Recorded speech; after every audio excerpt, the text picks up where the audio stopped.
第23條Which of following pairs of substance can be distinguished by using dilute sodium hydroxide solution？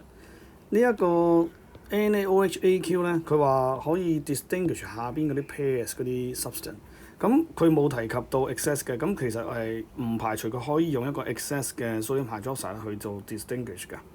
咁譬如第一個 pairs 咧，鋅同埋 magnesium 咯。咁你見到咧，我哋之前學咗就係艾鋅咧，如果係呢一啲嘅 hydroxide 嘅話，佢會 dissolve in excess amount of 呢個 sodium hydroxide 噶嘛。咁你見到呢一 pair 裏邊咧，鋅係 form 咗 precipitate 之後咧會 redissolve 嘅，但係呢一個 magnesium 呢個係唔會噶嘛 ，magnesium hydroxide 嗰個係唔會。咁所以第一個咧係能夠 distinguish 到嘅，呢個係會溶嘅，呢個係唔會再溶嘅，即係 form 咗 precipitate 之後嚇。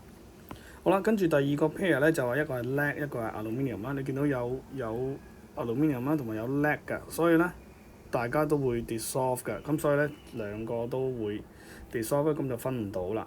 OK， 咁分唔到就 cross out 啦。咁 cross out 咧答案就係 B 啦嚇。咁我哋可以睇埋第三個 choice 咧就係 calcium hydroxide 咧係唔會 dissolve 嘅。